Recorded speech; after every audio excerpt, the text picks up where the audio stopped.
She can't hear you. She hasn't smiled in months. A whisper-quiet waitress, a powerful billionaire, and a mother trapped in silence. Ilara Vance was invisible, just another apron in a restaurant for the elite, until the night Julian Thorne walked in. He was a man who commanded a room, but his elegant mother, Eleanor, hadn't spoken a word in years. The entire staff was ordered to ignore her deafness. But as Ilara cleared their plates, she saw a flicker of desperation in the woman's eyes. In a move that would cost her everything, Ilara did the one thing she was forbidden to do. Her hands moved, forming a silent question. The answer she received would unravel a lie that had been protected by billions. The Aurelia wasn't just a restaurant, it was a stage. Every night, a performance of wealth and power unfolded on its plush carpets under the soft, forgiving light of crystal chandeliers. And in this theatre, Ilara Vance was a ghost. At 24, Ilara moved with a practiced invisibility.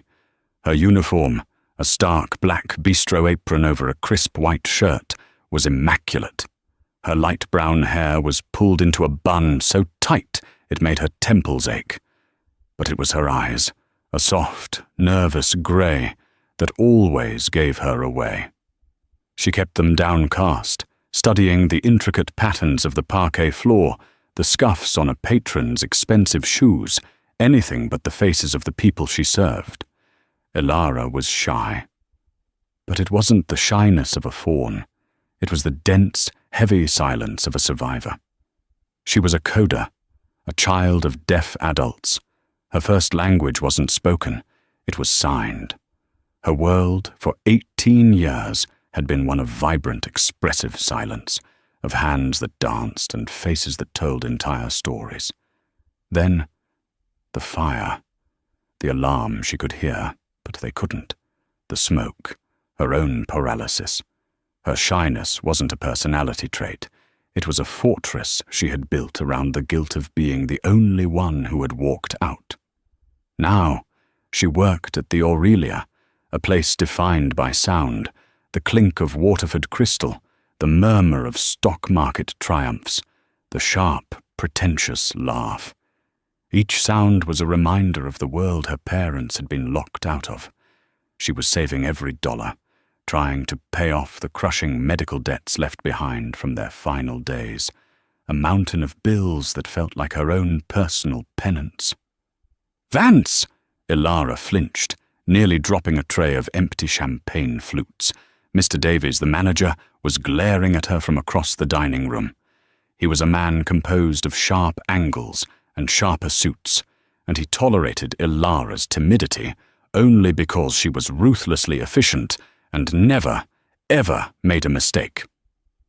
"Table 7 needs their check, and the Thorns are on their way. 5 minutes. I want you on their station. You and Sarah." Ilara's stomach turned to ice. The Thorns. Even in a place like the Aurelia, Julian Thorne was a different category of guest. He wasn't just wealthy, he was foundational. The Thorne name was carved into museum wings, university libraries, and the tallest skyscraper in the city, Thorne Tower. He was young, in his early 30s, and had inherited an empire. He was also, notoriously, the most difficult customer they had. "Me, sir," Ilara whispered, her voice barely audible. "Are you sure?" "Sarah always." "Sarah can handle the wine," Davies snapped. "You will handle the service. You are quiet, you are precise, and you don't chatter. Thorne hates chatter." He straightened his tie, his gaze sweeping the room. "And Vance? The mother will be with him. You know the rule." Ilara nodded, her throat tightening. She knew the rule. Everyone did. Julian Thorne's mother, Eleanor Thorne, was profoundly deaf. But the standing order at every establishment she visited was absolute. Do not acknowledge it. No one was to try to sign. No one was to speak to her directly. All communication, all orders, all inquiries were to go through her son. To the world, Eleanor Thorne was a beautiful, silent accessory, a porcelain doll her billionaire son carried with him. He'll have the usual, Davies continued, the Barolo decanted, and he'll want the corner booth. Make sure the lighting is subdued. Go. Elara scurried away, her heart hammering a frantic, trapped rhythm against her ribs.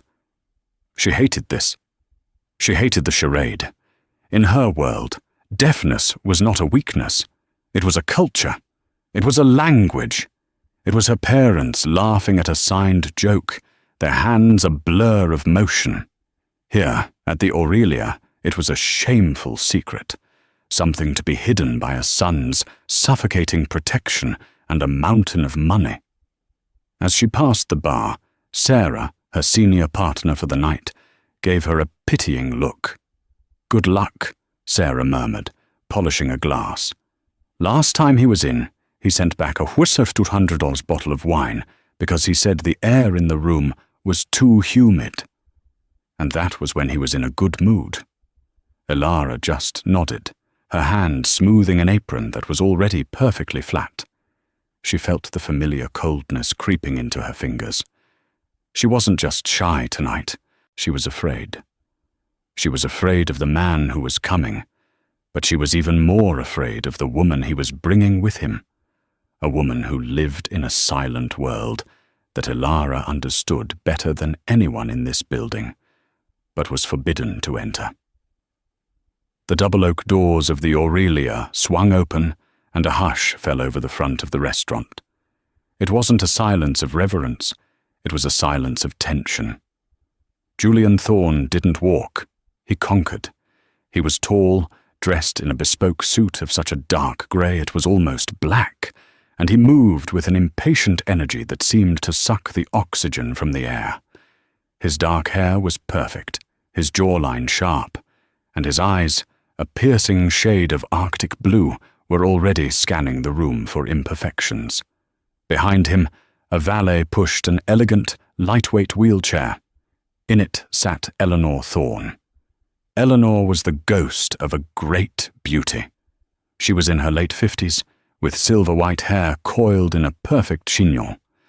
She wore a simple, impossibly expensive-looking navy blue dress and a single strand of pearls. Her face was serene, almost mask-like, and her eyes, the same blue as her son's, were fixed straight ahead. She was a portrait of grace and of absolute, suffocating control. A third man followed them, lingering a step behind Julian. This was Marcus Slade, Julian's cousin and the CFO of Thorne Industries. Where Julian was a storm, Marcus was a fog. He was handsome in a softer, more approachable way, with a practiced smile that never quite reached his eyes. "Julian, good to see you," Mr. Davies said, gliding forward with a strained smile. "Your table is ready. The corner booth, as requested." "It had better be," Julian said, his voice a low baritone that cut through the restaurant's murmur. He didn't look at Davies. He was already steering his mother toward the booth. "Marcus, you're on the inside." "Of course," Marcus said, sliding in. Elara and Sarah approached, moving in perfect, terrified sync. Sarah presented the wine list. Julian waved it away. "Barolo, 2010. Decant it, and we'll have 3 of the tasting menus." "For my mother," he said, finally glancing at Eleanor. "The chef knows her restrictions. No shellfish, no salt. And her scallops must be seared, not pan-fried." "Tell him." He was speaking to Sarah, but his gaze was on his mother, as if daring her to object. Eleanor simply stared at the centerpiece, a single, perfect white orchid. Elara's hands trembled as she filled the water glasses. Her station was closest to Eleanor. She could smell the faint, expensive scent of her perfume, like jasmine and old money. She found herself staring at the woman's hands, which lay perfectly, tragically still in her lap. They're empty, Ilara thought. A pang of profound sadness hitting her. Her hands are empty. And Julian, Marcus said, leaning in with his practiced, sympathetic smile. I must say, Eleanor is looking wonderful. Truly. This new arrangement seems to be agreeing with her. Julian's jaw tightened. She's safe. That's what matters. Of course. It's just...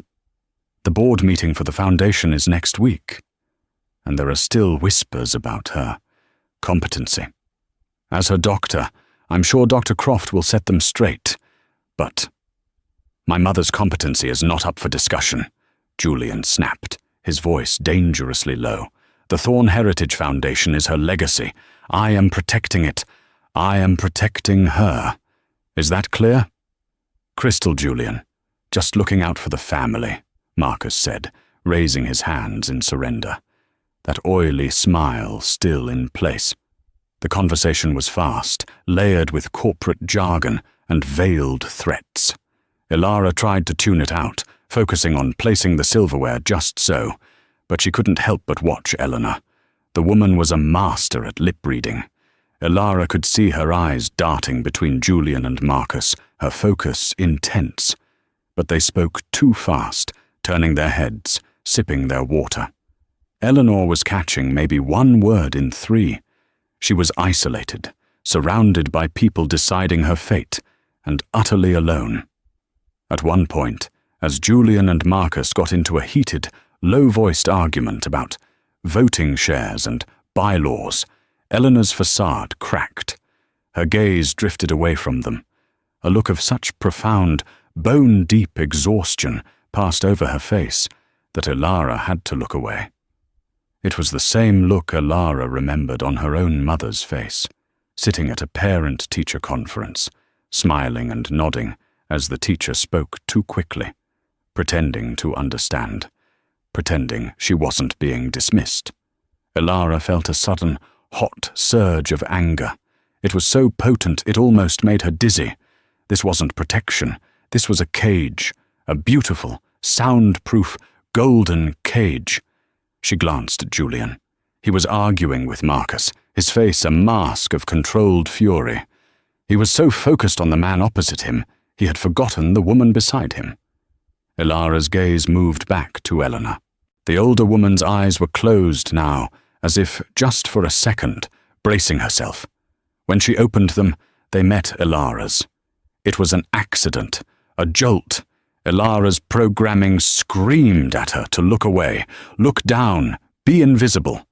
But she couldn't. In that 1 second, Ilara saw it all. The intelligence, the frustration, the loneliness, the suffocation. And in that 1 second, Ilara Vance made a choice.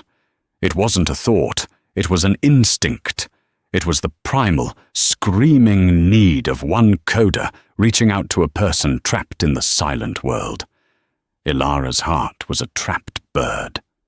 Julian and Marcus were locked in their debate. Mr. Davies was across the room. Sarah was fetching the wine. It was just her and Eleanor, locked in that silent, accidental stare. Ilara's hands were at her side, partially hidden by her apron and the shadow of the large booth. She didn't even know she was going to do it until her fingers moved. It was a small, subtle gesture, a question she had signed to her own mother 1,000 times. Her right hand, with the A shape, thumb extended, brushed lightly down her chin. The sign for, "Are you okay?" It was a risk so profound it could end her career. It wasn't just breaking the Thorn rule, it was shattering it. It was an act of intimate, forbidden rebellion. For a heartbeat, Eleanor Thorne's face remained a perfect porcelain mask. Ilara thought she hadn't seen.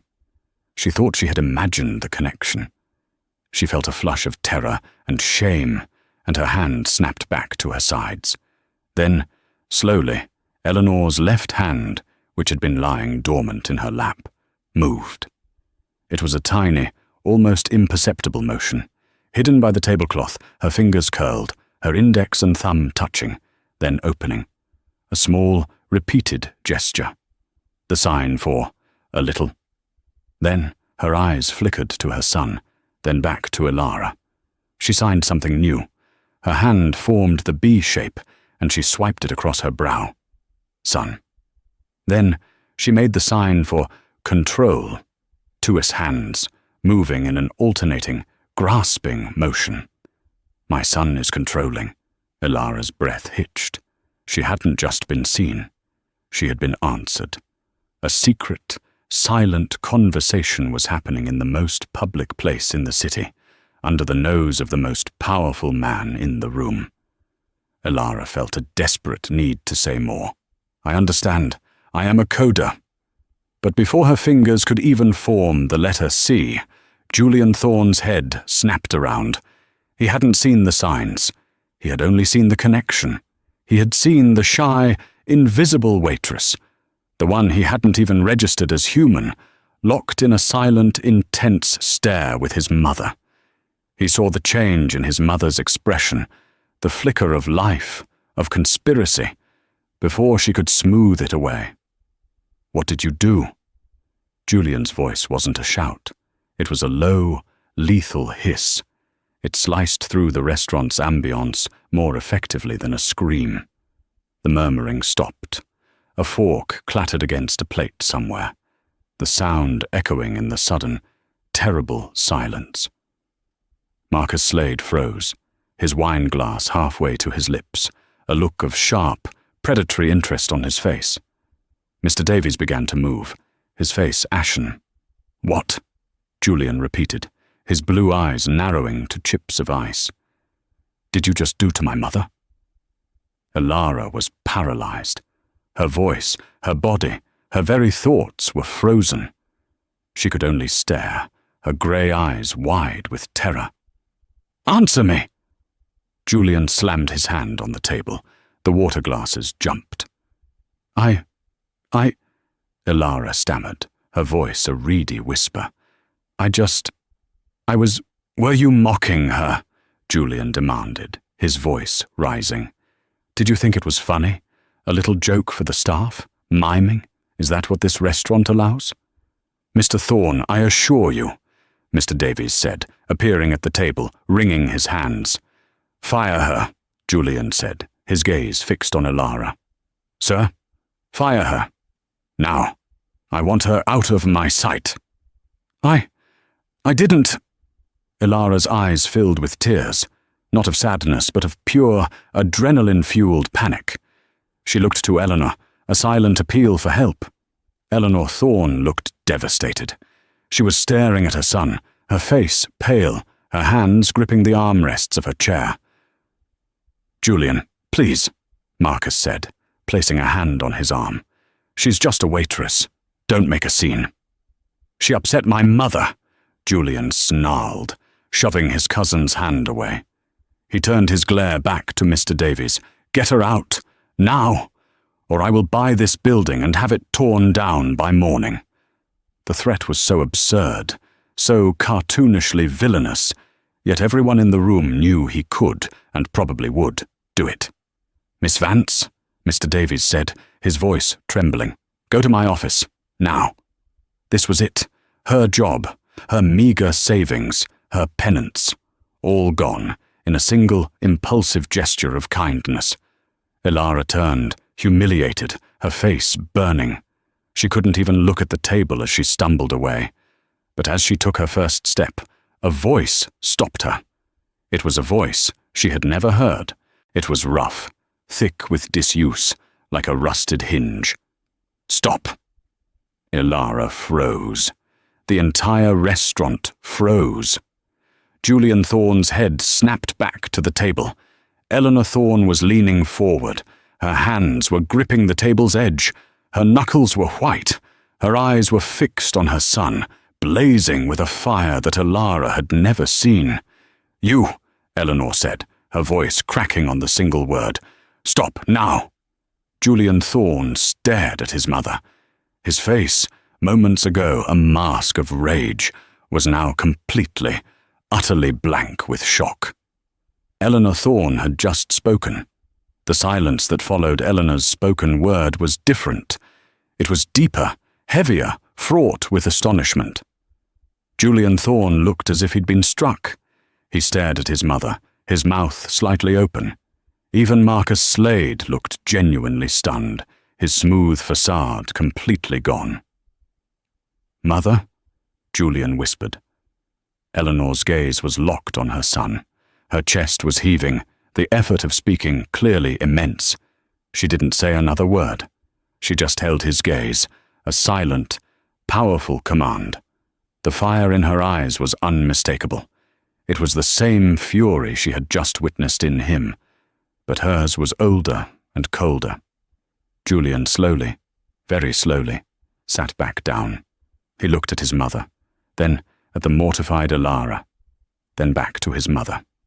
He seemed, for the first time in his life, utterly lost.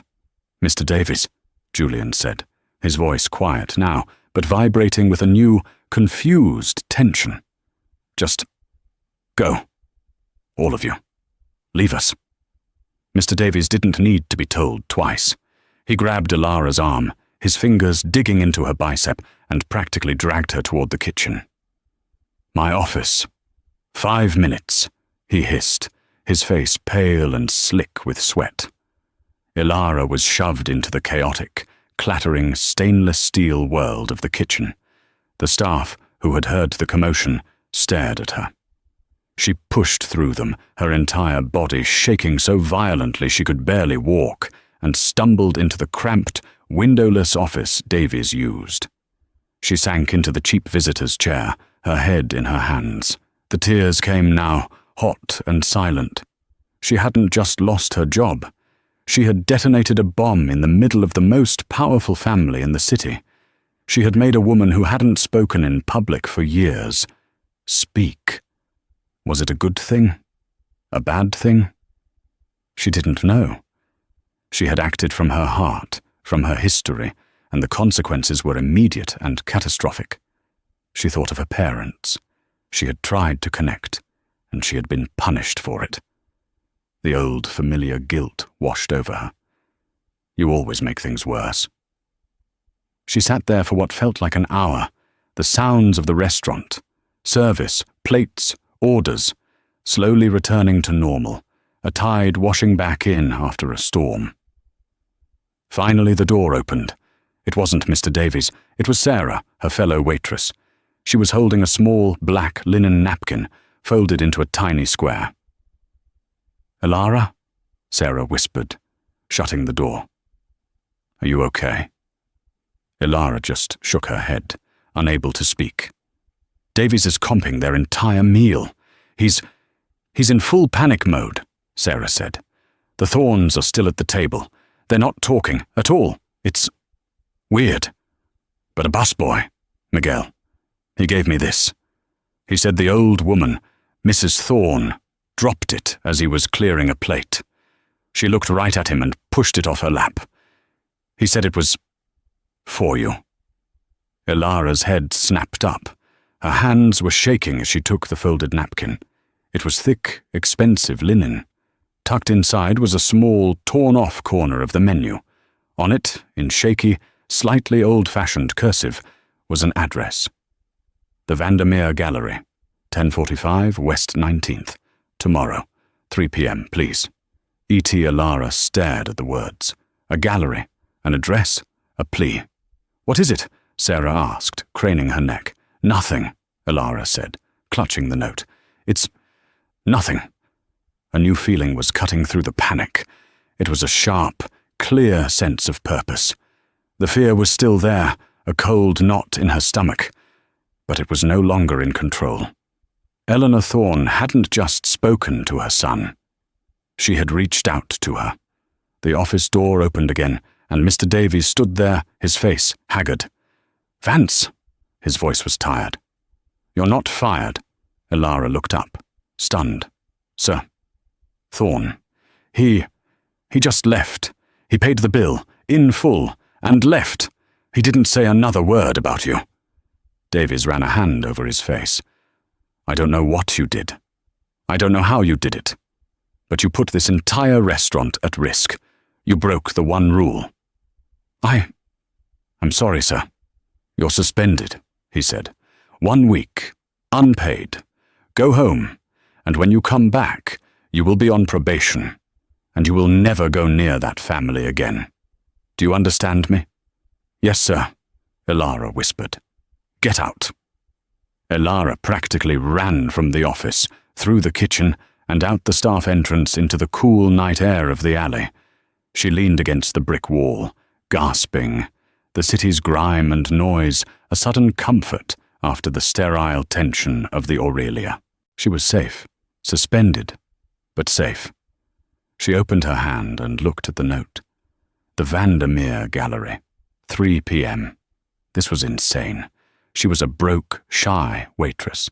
They were the Thorns. This was a world she didn't belong in, a fight that wasn't hers. Julian Thorne was terrifying. His rage was a physical force. Getting involved was madness. But then she thought of Eleanor's face, the desperation, the flicker of life. She thought of her hands, lying still and empty in her lap. And she thought of her own parents, and the fire, and the silence. "I froze then," she whispered to the empty alley. "I'm not freezing now." She clutched the note and walked out onto the street, her decision made. The next day, Ilara woke up in her tiny studio apartment, a cramped space above a noisy bakery. The smell of yeast and sugar was a constant, usually comforting presence, but today it just made her nauseous. Her suspension felt less like a reprieve and more like the quiet before an avalanche. She spent the morning pacing, the small napkin with Eleanor's handwriting sitting on her worn-out kitchen counter. This was her chance to walk away. She could tear up the note, serve her suspension, and return to her invisible life. Julian Thorne would forget her. It would all go back to normal, but she knew it wouldn't. The mask had slipped. She had seen the person behind Eleanor's elegant facade, and Eleanor had seen her. More than that, she had seen Ilara's language. Ilara's entire childhood flashed before her. She remembered her father, a carpenter with huge, calloused hands, signing a funny story about a customer, his expression so vivid, the whole kitchen seemed to shake with his silent laughter.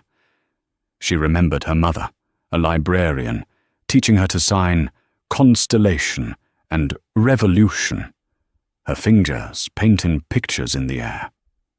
Their world was rich and full. Then the fire alarm, a high-pitched electronic shriek.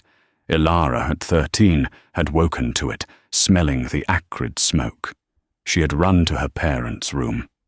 They were asleep. The special strobe light alarm, the one that was supposed to flash, had failed. She had shaken them, tried to sign fire and hurry, but her hands were clumsy with panic. She had screamed, a useless sound. And then she had run. She had run out of the house, screaming for help, and by the time the fire department arrived, it was too late.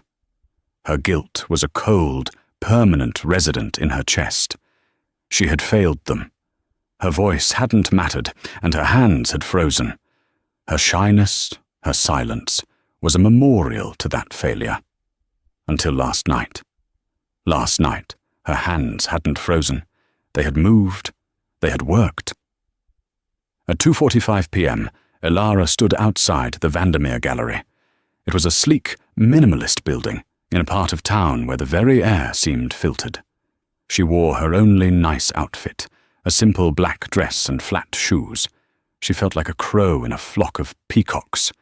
Taking a deep breath, she pushed open the heavy glass door. The gallery was cool and silent, the floors a pale, polished concrete. There were only a few other patrons, murmuring quietly in front of large, abstract canvases. "Can I help you?" a woman at a futuristic-looking desk asked, her tone implying Ilara was lost. I'm here to meet Mrs. Thorne," Ilara said, her voice small. The woman's expression changed instantly from dismissal to sharp attention. Of course. She's in the private viewing room. This way. Ilara was led down a short hallway to a set of frosted glass doors. The attendant opened one.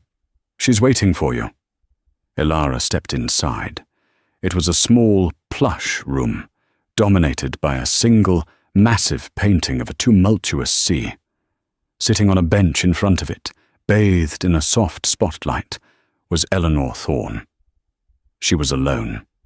She was dressed more casually today, in elegant cream-colored trousers and a silk blouse, but she still radiated that same contained, quiet energy. She turned as Ilara entered.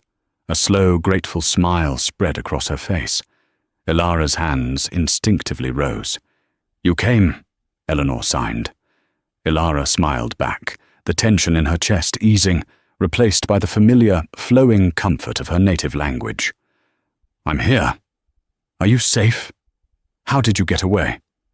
Eleanor's hands moved with a fluid, articulate grace that was breathtaking. She had been starved of this. "My son," she signed, her expression complex, a mix of love, exasperation, and deep sadness.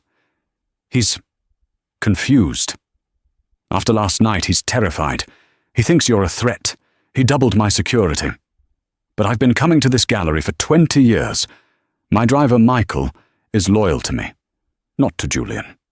I told him I needed an hour. He gave me 30 minutes. 30 minutes, Ilara said, speaking and signing at the same time, a habit from her childhood. "Mrs. Thorne, Eleanor, what is going on?" "Last night." Eleanor held up a hand. "First, thank you. What you did. No one has done that for me in 5 years. Not since my husband, Arthur, passed away. You spoke my language. You saw me." "I am a coder," Ilara signed. "My parents were deaf." Eleanor's eyes widened, and then filled with a profound, aching understanding. She reached out and gripped Ilara's arm. "Oh, my child, then you know. You know what it's like to be trapped between worlds." "I know," Ilara signed, her voice thick. "Julian," Eleanor continued, her signing becoming faster, more urgent. "He was not always like this. When his father was alive, our house was loud. Arthur learned ASL for me. Julian grew up with it. We were happy. But when Arthur died, Julian broke. He sees me as fragile, as his last link to his father. He thinks he's protecting me. Protecting you, by isolating you, by forbidding sign." Eleanor's face darkened. "That is not Julian. That is Marcus." "Your cousin?" "Julian's cousin.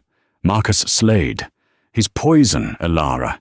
He has convinced Julian that my deafness is a liability, that our business rivals see it as a weakness, that by signing, I look incompetent, that by speaking as I did last night, I seem erratic and unstable.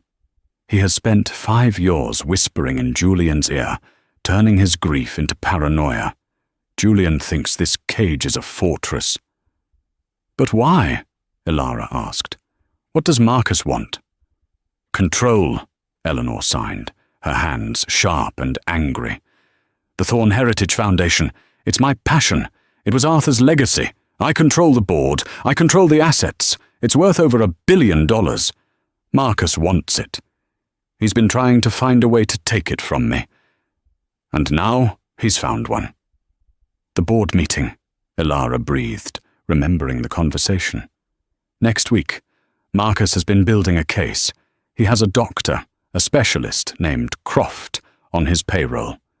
Dr. Croft has been filing reports, doctored reports, saying my mind is declining, that my deafness is symptomatic of a deeper cognitive decay.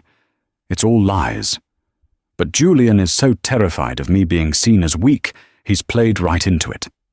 Marcus plans to use Julian's own protective measures, the isolation, the handlers, the fact I don't communicate, as proof.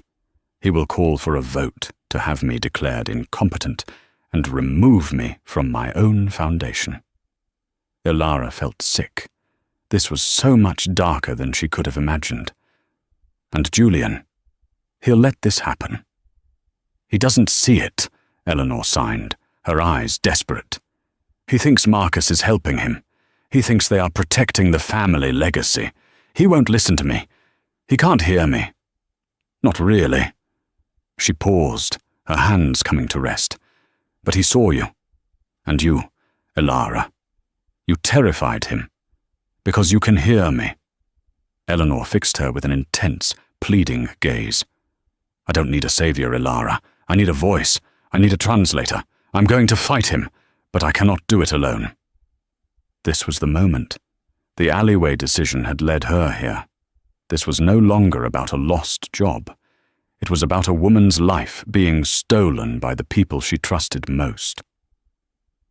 What do you need me to do?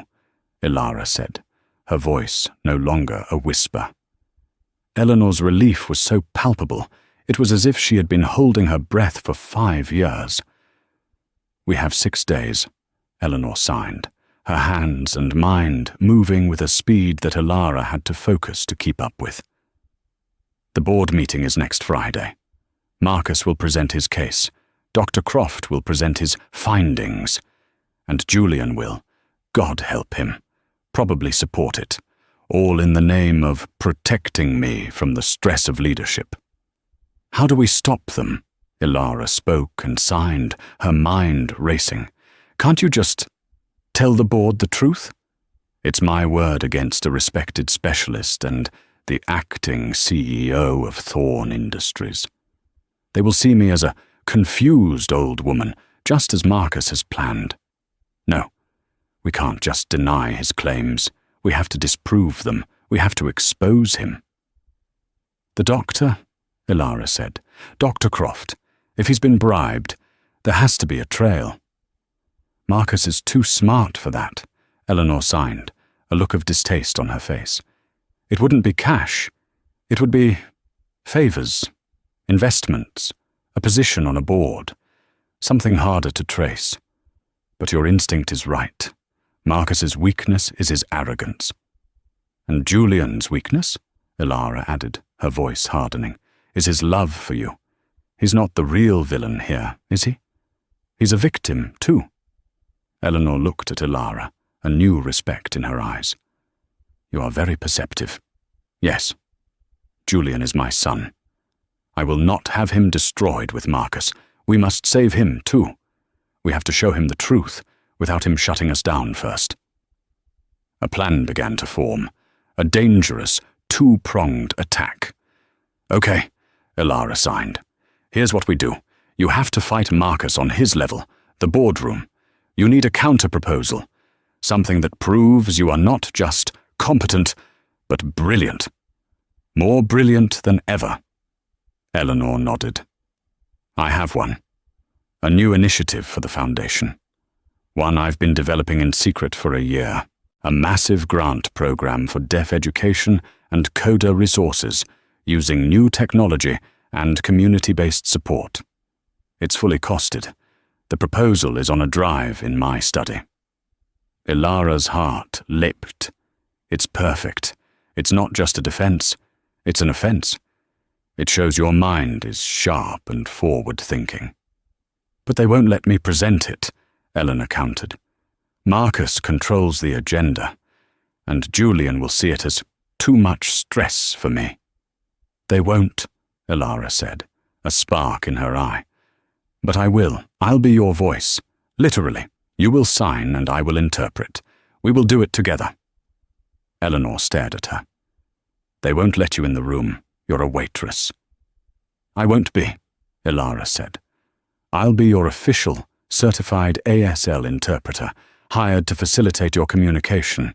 It's a legal requirement, a disability accommodation. If they deny you that becomes the story. A slow, wolfish smile spread across Eleanor's face. That is very, very clever. Now for part 2, Ilara continued, her shyness burning away like fog. While you finalize that proposal, I'll go after Marcus. You're right, I can't find a bribe. But I know a community, the deaf community. I grew up in it. We know how to find information. We have our own networks. What are you looking for? Dr. Croft, Marcus. Anything. I'll start with my parents' old friends. Someone will know someone who works in his office or at his hospital. Someone who has seen something. Eleanor's face grew serious. Elara, this is dangerous. Marcus he's not just greedy. He's ruthless. And Julian, he has me watched, but he will have you investigated. He's already suspicious of you.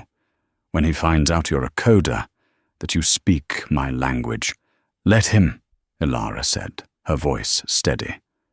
Let him investigate me. Let him find me. It's the only way he'll ever see the truth. He has to be confronted, not by his enemy, but by you. And I'm the only one who can bring you to him. Their time was up. They could hear the attendant clearing her throat in the hallway. One more thing, Eleanor signed, grabbing Elara's hand. My driver, Michael. He'll be our courier. He can get me the flash drive. He can get messages to you. His number is on the back of the note I gave you. Elara nodded, slipping the note back into her pocket. Elara, Eleanor signed, her eyes desperate and strong. Why are you doing this? You've already lost your job. Elara met her gaze. She thought of her parents. She thought of the fire. Because, Elara signed, her hands clear and steady. I know what it feels like to be in a room and have no one see you. And I know what it feels like to be the one who failed to speak up. I'm not making that mistake again. She turned and left the gallery, the shy waitress replaced by something new. She was a woman with a purpose, walking straight into the heart of a storm. The next 4 days were a blur. Elara felt more alive than she had in her entire life. She was a ghost, but now she was a ghost with a mission. Her first call was to Martha, her mother's best friend, a formidable woman who was a professor of deaf studies at the local university. Elara explained the situation, carefully, protecting Eleanor's identity as much as she could. Martha listened, her sharp eyes taking it all in over the video call. When Elara finished, Martha signed. A doctor faking reports against a deaf woman to steal her legacy. It's disgusting, and it's ancient. They just used to call it lunacy. Now they call it cognitive decline. I'll make some calls. The deaf network is wide. Someone knows this, Dr. Croft. Someone always does. 2 days later, the call came. Martha had found a lead, a former nurse at Croft's private clinic. She had been fired, and she was the daughter of one of Martha's old students. Elara met the nurse, a woman named Lena, in a crowded coffee shop. Lena was nervous, but angry.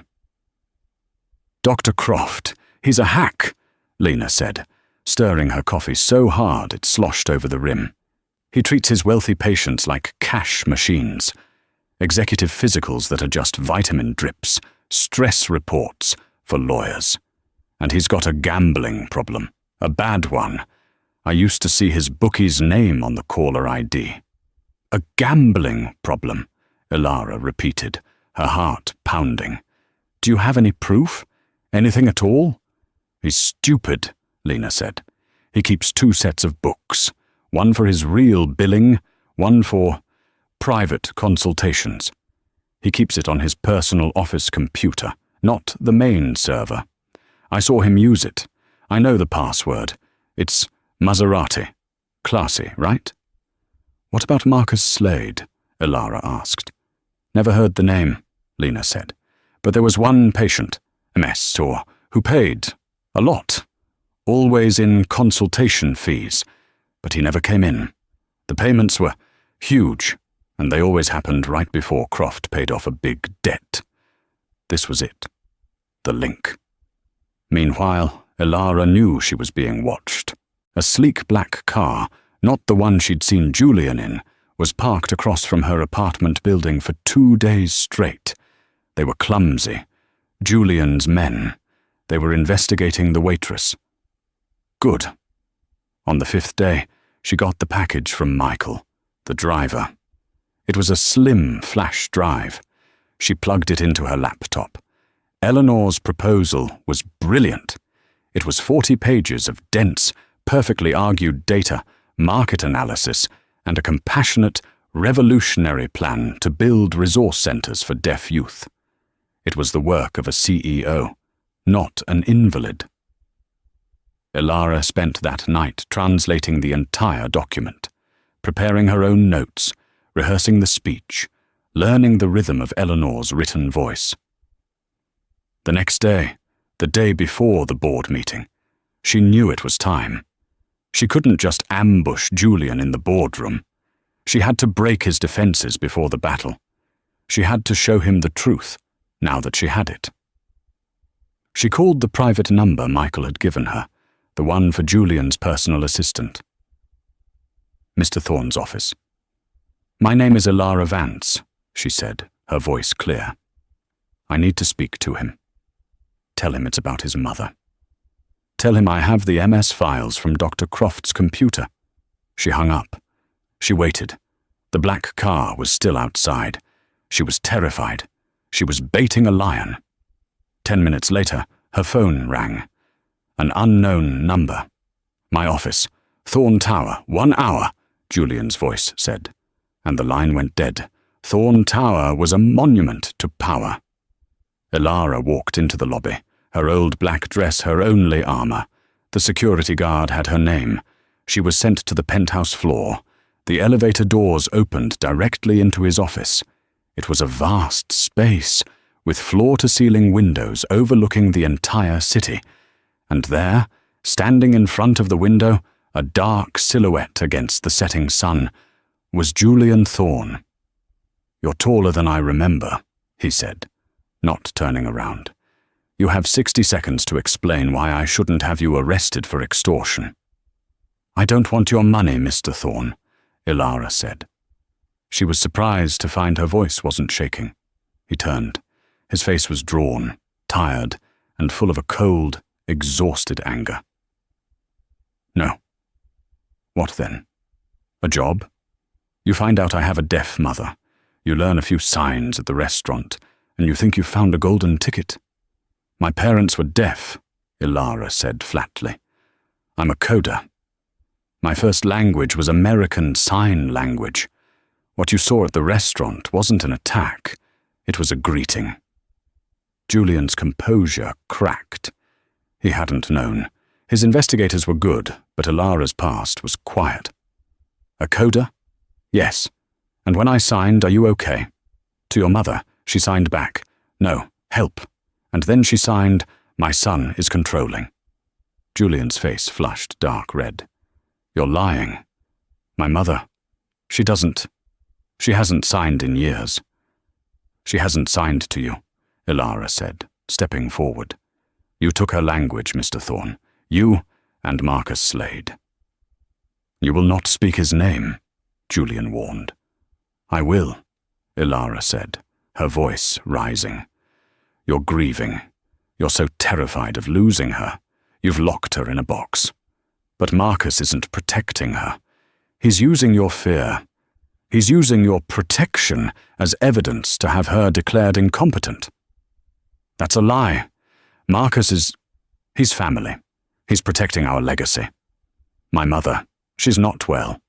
She's confused." "Is this the work of a confused woman?" Ilara pulled the flash drive from her pocket and threw it on his vast, empty desk. "That's a 40-page proposal for the foundation. She wrote it herself. In the last year. In secret. While you were treating her like a child." Julian stared at the drive, but didn't touch it. "And this," Ilara said, pulling a second drive from her other pocket, the one Lena had given her. "This is a copy of Dr. Croft's private ledger, the one he keeps on his Maserati computer. It shows every payment from MS for the last 3 years. payments that line up perfectly with his gambling debts. Marcus isn't just whispering, Mr. Thorne. He's paying to have your mother erased. Julian looked from the drive to Ilara's face. He was searching, desperately, for the lie. He saw none.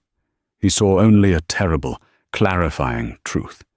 He saw the shy waitress from the restaurant, but her eyes were not shy now. They were blazing. "Why?" he whispered. "Why would you do this?" "Because your mother asked me to," Ilara said. "And because I know what it's like to fail the people you love. You still have a chance not to. You are being manipulated, but you are not the villain. Not yet." She turned to the wall-sized window, looking down at the city. "Tomorrow, at that board meeting, Marcus is going to execute his plan. You have a choice. You can side with him and lose your mother forever, or you can side with her." Julian finally walked to the desk. His hand trembled as he picked up the 2 drives. What do you want me to do?" he asked, his voice broken. He looked for the first time like a man, not a monolith. "Nothing," Ilara said, turning back to him. "You just have to get me in the room. I am her registered interpreter. You will let me in. And then, for the first time in 5 years, you're going to sit down, be quiet, and listen to your mother." The Thorne Heritage Foundation boardroom was on the 40th floor. It was a cold, imposing room, dominated by a 50-foot table of polished black granite. The mood was somber, the air thick with the smell of expensive coffee and self-importance. Julian Thorne sat at the head of the table, his face an unreadable mask of stone. Marcus Slade sat to his right, shuffling papers, a look of cool confidence on his face. He nodded sympathetically to the other board members. Dr. Croft, looking nervous, sat against the wall. "If we're all here," Marcus began, his voice smooth as honey, "we can begin. We have a difficult matter to discuss. As you know, we all love my aunt, Eleanor. Her guidance of this foundation has been legendary." He paused, his face the picture of false grief. "Which is why it is with the heaviest of hearts that I must address her recent decline." He launched into his speech. He was brilliant. He wove a tale of a beloved matriarch lost in a fog of confusion. He used Julian's protective measures as his primary evidence. Her son Julian, in his infinite love, has had to shield her from the world. She no longer attends functions. She requires 24-hour care. She has episodes of agitation, of erratic speech. It's a tragedy. But we, as fiduciaries, must act. I have a report from her specialist, Dr. Adrian Croft. Dr. Croft stood, cleared his throat, and began to read a prepared statement full of medical jargon. "Progressive cognitive decay, auditory-based sensory deprivation, resulting in paranoid ideation. Recommend a full medical conservatorship." It was a flawless execution. The board members, most of them old friends of the family, looked devastated. A woman at the end of the table dabbed her eye. "Therefore," Marcus said, moving in for the kill, "I must move for a vote, to relieve Eleanor Thorne of her duties, for her own health, and to appoint a new acting head of the foundation, pending a full competency hearing. I, of course, would be willing to step into that role." "The motion is on the table," a board member said sadly. "Is there any discussion?" The room was silent. "Wait." Julian's voice cut through the silence. It was quiet, but it landed like a gavel. Marcus looked at him, surprised. "Julian, I know this is hard." "She's not here to defend herself," Julian said, his eyes cold. "It seems improper." "Julian, we discussed this," Marcus said, his smile tightening. "Bringing her here would be cruel. It would only confuse her." "Let's find out," Julian said. He pressed a button on the intercom on his desk. "Send them in." Marcus's blood ran cold. "Send who in?" The large double doors at the end of the boardroom swung open. 2 people entered. The first was Ilara Vance, dressed in her simple black dress, her face calm and determined. The second was Eleanor Thorne. She was not in a wheelchair. She was walking. She moved with a slow, deliberate grace, her silver-white hair shining under the lights. She wore a sharp, crimson-red suit, a color of undeniable power. She looked, in every way, a queen. The entire boardroom gasped. Board members who hadn't seen her on her feet in years stared, their mouths open. "What is this?" Marcus sputtered, rising from his chair. "Julian, this is a circus. This woman, this waitress, she's some con artist. She's been manipulating my aunt." "She is my mother's certified ASL interpreter," Julian said, his voice flat. "And she is here at my mother's request. Mrs. Thorne has a presentation." "A presentation?" Marcus laughed, a high, nervous sound. "This is absurd. She can't—" Eleanor Thorne walked to the head of the table, opposite her son. Ilara stood beside her. Eleanor looked at Marcus. Her face was not angry. It was not sad. It was cold. Then she began to sign. Her hands moved, not with the weakness Marcus had described, but with the sharp, precise, articulate energy of a CEO. Ilara's voice, clear and strong, filled the room. "Good morning, gentlemen. And Madeline," she said, her voice a perfect echo of the power in Eleanor's hands. "I apologize for my theatrical entrance. But as you have been discussing my decline, I felt it was better to show you, rather than tell you." Marcus was white as a sheet. This is a trick. Julian, stop this." Julian just watched his mother, his expression unreadable. Eleanor continued, her hands a blur. "For the last 5 years," Ilara translated, "you have been told I am unwell. The truth is, I have been silenced. But I haven't been idle. For the last year, I have been developing the new cornerstone of the Thorne Foundation. I call it Project Coda, a $100 million initiative to fund and build combined deaf education and hearing integration centers in 20 cities. Ilara, please bring up the file." Ilara plugged the flash drive into the table's port.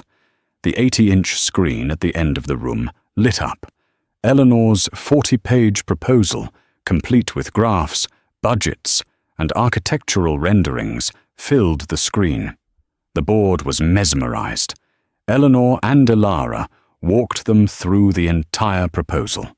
Her command of the data was absolute. She anticipated questions. She detailed risk. She outlined a visionary future for the foundation. It was a masterful performance. When she finished, the room was silent.